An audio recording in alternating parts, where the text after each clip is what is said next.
예, 도널드 트럼프 미국 대통령이 북한 김정은 국무위원장의 친서를 전달받은 뒤 12일 싱가포르 북미 정상회담 개최를 공식화했습니다.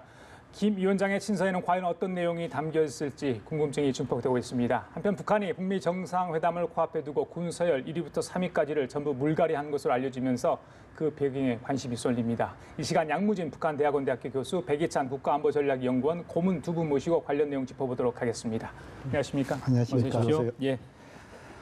교수님 방금 보셨죠? 저희 리포트. 예. 김정은 국무위원장이 트럼프 대통령에 보낸 그 친서 봉투 크기를 가지고 여러 가지 SNS에 화제가 되고 있는 것 같습니다. 큰 봉투 안에 과연 큰 선물이 담겼는가? 또 이걸 언제 트럼프 대통령이 공개할 건가? 외교 관례상 상대국의 정상의 친서는 공개하지 않는 게 관례로 되어 있는데 또 언제쯤 공개할 수도 있다. 이런 뭐 애매모호한 이야기를 뒤에 좀 남기다 보니까 공개했으면 좋겠다 이런 생각도 듭니다만 교수님. 그렇죠. 이 김정은 위원장이 김정은 위원장이 미국의 대통령에게 친서를 보낸 거, 직접 이렇게 이 서면으로 된 거, 이거 처음이기 때문에 참 비교하기도 쉽지 않습니다. 그런데 우리가 보통 이렇게 볼 경우에는 포장은 화려한데 내용이 알차지 않으면은 오히려 이에 대한 비판이 많지 않습니까? 그래서 지금 이제 포장 큰데 안에 내용도 좀 알차야 된다. 예. 그래서 아마 이 흰 봉투 안에 우리 보통 이야기하면 그 하드 커버 있잖아요. 두꺼운 커버 있지 않겠냐 이렇게 보여지고 아마 내용상에 있어가지고 뭔가는 모르겠지만도 지금 이제 트럼프 대통령이 저 친서를 받고 난 이후에 방금 앵커께서 말씀하신 대로 6월 12일 북미 정상회담을 공식화했다. 라는 측면을 봤을 때 저 내용에 대해서 어느 정도 트럼프 대통령은 만족하고 있지 않을까 저는 그렇게 생각을 합니다. 알겠습니다. 예. 고모님 어떻게 예상을 하세요? 네, 저도 기본적으로 내용은 아주 정중한 표현을 담고 있으라고 봅니다. 이번에 트럼프 대통령이 김정은 위원장에게 보낸 그 편지, 그 보면은 각하라는 표현을 쓰지 않았습니까? 예. His Excellency라고. 그것은 아주 형식에서 아주 정중한 이 표현이었고요. 사실 미국의 대통령이 어떤 사람도 김정일, 김일성 이렇게 각하라는 표현을 쓴 적이 없었거든요. 부시 대통령이 처음으로 김정일 위원장에게 미스터라는 호칭을 썼어요. 그것을 이제 북한에서는 선생이라고 번역을 했는데요.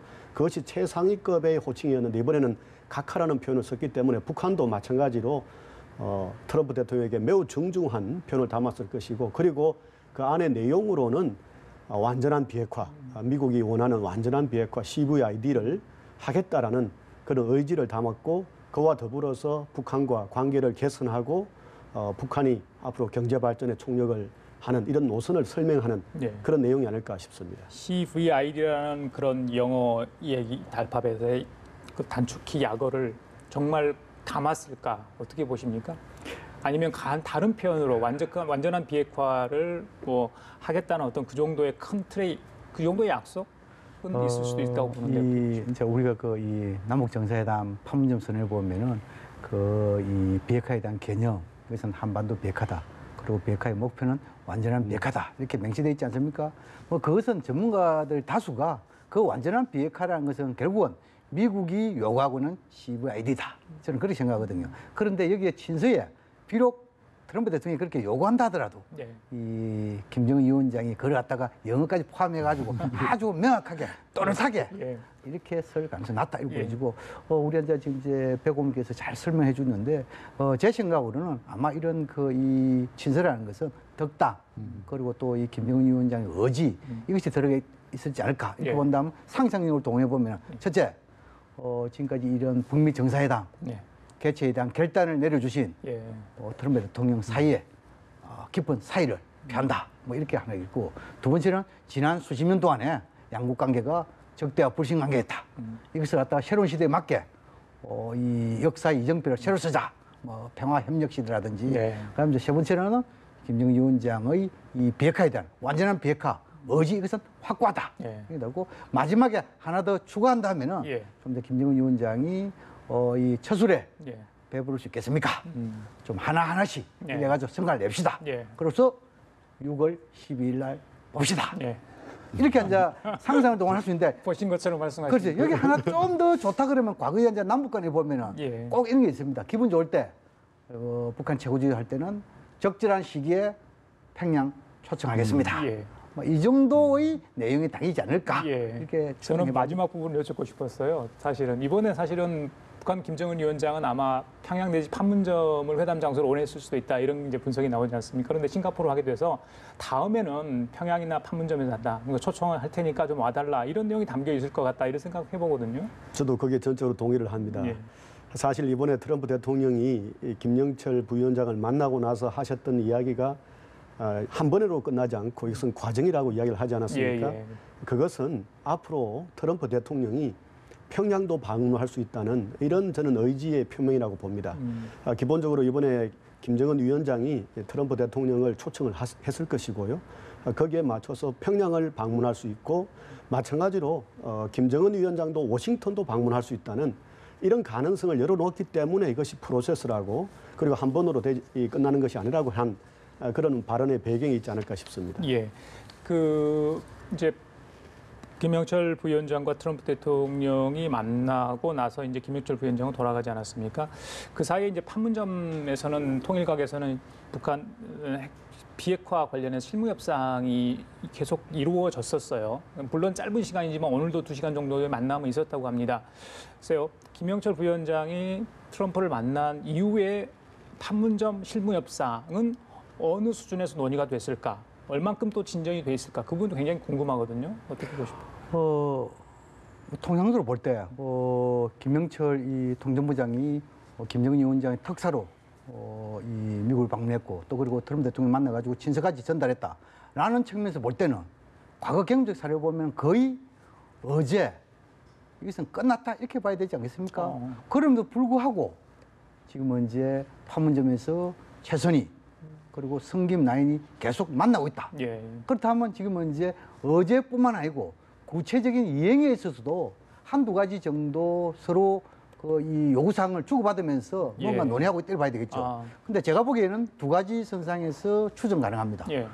첫 번째로는 트럼프 대통령이 하나의 바구니에 담을 북한이 원하는 거, 미국이 원하는 거 다 정해가지고 어제를 정했는데 시간이 가면 갈수록 좀 욕심이 생기지 않았을까. 그래서 한두 개 정도 어제를 좀 더 포함시키고 싶다. 그 어제라는 것은 아마 이 일본이 굉장히 요구하고 또 이 미국의 이런 야당에서 요구하는 일종의 인권 문제와 하나 더 플러스시킨다면 생화학 무기 이 정도 한 두 개 정도 어제를 포함시키자. 예. 예를 들어 가지고 북한 입장에서는 선택과 집중 예. 이미 다 정해진 건데 왜 자꾸 추가시키려 하냐.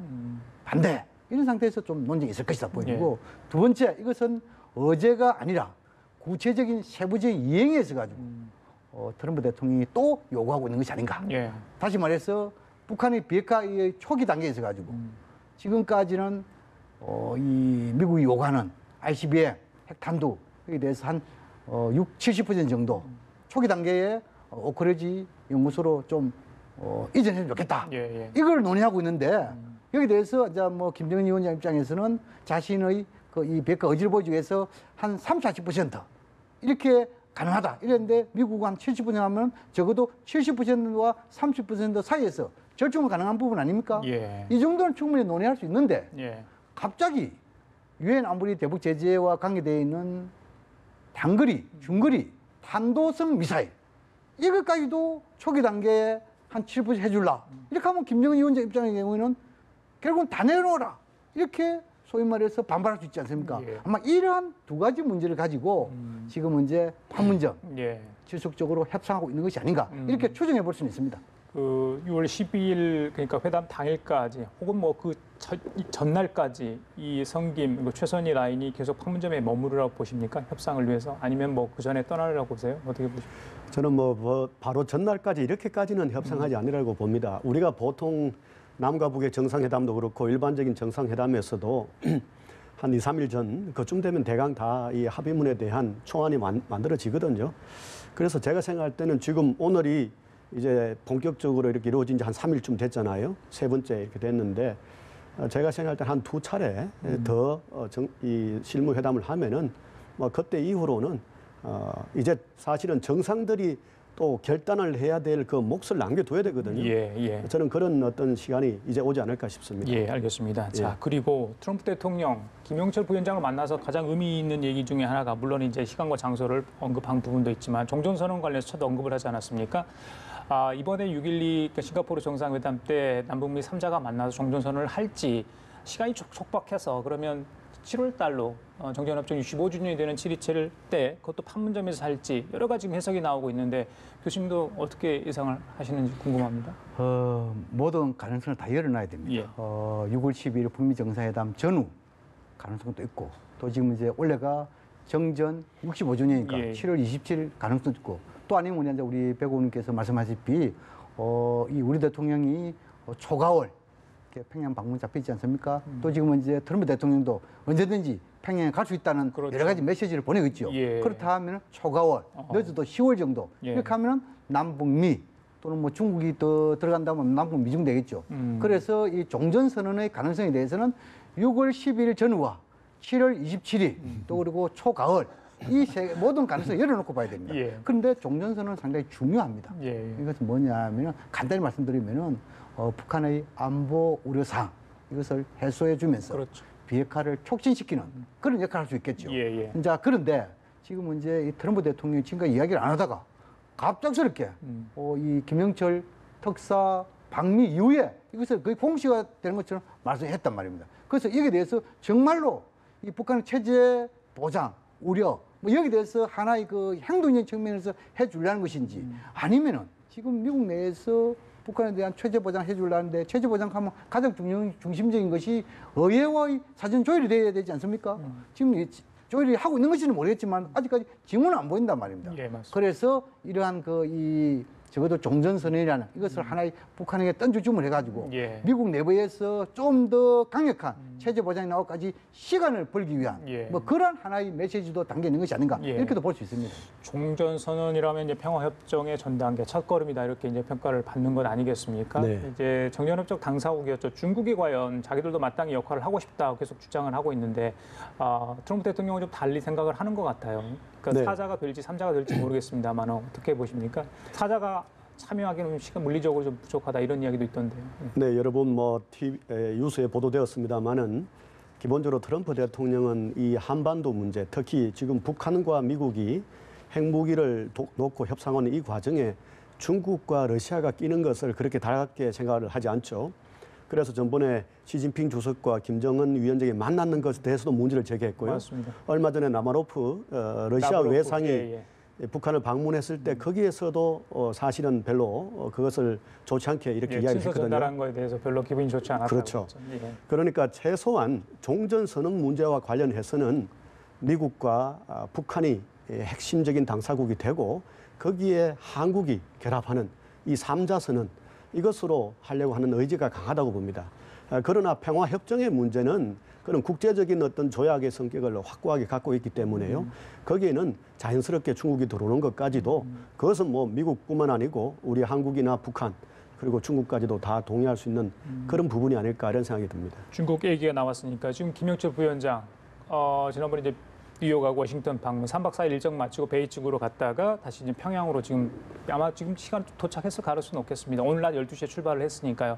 근데 이제 하룻밤을 자지 않았습니까? 베이징에서 중국 측 고위 인사를 만났을 가능성. 그러니까 미국에서 트럼프 대통령과 만나고 폼페이오 국무장관과 이 얘기를 했는데 과연 어떤 얘기를 나눴는지 중국 측 인사와 어느 정도 의견 교환이 있었을까 이런 뭐 관측이 나옵니다만. 그 두 가지 가능성을 열어놓고 봐야 됩니다. 제가 참 이 단정을 좀 많이 해왔는데 그 위험 부담이 크더라고요. 그래서 지금 이제 현 단계 예. 지금 최근에 그 이 북중 정상회담 40일 만에 두 번에 열린 거 아닙니까? 거의 헬명 관계로 복원됐다 봐야 되겠죠. 그 관점에서 보면은 김영철 통전부장이 갈 때도 그렇고 올 때도 그렇고 예. 충분하게 이 중국의 고위급에게 북미 간의 이 지금까지 특사의 만남 설명을 충분히 할 수 있지 않겠냐 이렇게 예. 보여지고요. 예. 그런데 또 이 북한 체제의 특성을 보면은 어디 감히 최고 지도자에게 특사를 간 사람이 직접 최고 지도자한테 만나가지고 대면 보고를 하기도 전에 중국 가가지고 거기에서 들리는 길에 중국의 고위급에 이야기한다.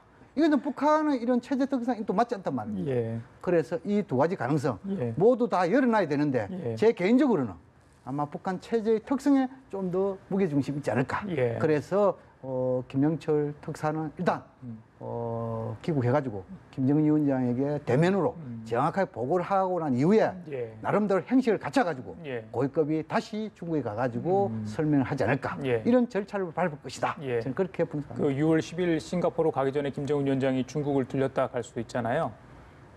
가능성이 충분히 있습니다. 예. 지금 이제 참매 1호가 뭐 막바로 지금 이제 싱가포르 갈 수 있겠지만 예. 또 그러나 그 이 북한 입장에서는 이 북미 정상회담 있어가지고 우군이 필요하지 않습니까? 이 간접적인 미국에 대한 압박. 그런 차원을 봤을 때 충분하게 예. 저는 아마 그 이 싱가포르 가는 길목에 예. 중국에 들러가지고 다시 북중 간의 3차 정상회담이랄까요? 하고 난 이후에 싱가포르 갈 가능성 예. 배제할 수는 없다. 저도 그런 그 문제에 생각이 듭니다. 대해서는 생각을 해봤는데요. 2005년 당시에 북한의 김정은 위원장의 아버지, 그러니까 김정일 위원장이 그 광저우, 홍콩 옆에 있는 광저우에 방문을 한 적이 있었거든요. 그리고 그 광저우라는 위치가 기본적으로 싱가포르가 이 북한 사이의 중간 지점에 해당해서 제가 생각할 때도 우리 양 교수님 말씀처럼 그런 광저우 정도를 들렀다가 그리고 싱가포르 가는 그런 방식으로 해서 또 중국과의 협력도 강화시키면서도 시간적인 문제도 해결하는 예. 이런 방법이 나오지 않을까 싶습니다. 네, 그와 이제 그 연장선에서 충분히 가능성이 있는 것이 뭐냐면 제가 아까 지금 방금 이야기할 때는 이 북미 정상회담 앞두고 이 미국에 대한 일종의 우건의 확보 차원에서 미국을 압박하는 그런 이야기인데 네. 방금 이제 우리 배구님 말씀처럼 두 가지 간접 다 있습니다.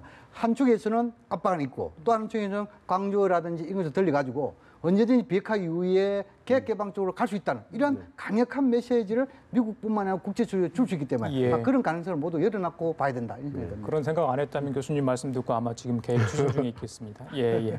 그 트럼프 대통령 이야기 하나만 할게요. 그 중에서 이제 우리 정부 청와대 관심 가질 만한 내용이 김 부위원장을 접견한 뒤에 그 북한 비핵화에 따른 대북 지원 관련해서 이거를 이제 한국, 일본, 뭐 중국 같은 이웃 국가들이 좀 해줘야 된다. 네. 미국은 한 발 빼는 모습 이런 거거든요. 그래서 책임에서 좀 물러나 있고요. 네. 뭐 민간 투자를 하든지 그 이후에는 자기들이 어떤 이익을 취하겠다 이런 의지로 해석되는데 왜 이런 발언을 했다고 보십니까? 네, 그것이 새로운 것이 아닙니다. 예. 이전에도 그랬습니다. 1994년에 제네바 합의가 있었잖아요. 그때 경수로를 지원하기로 합의를 했고요. 그래서 1998년부터 본격적으로 경수로 공사를 시작을 합니다. 그 당시에 경수로 건설의 비용을 70%를 우리 한국이 부담했습니다. 그리고 22%를 일본이 부담을 했거든요.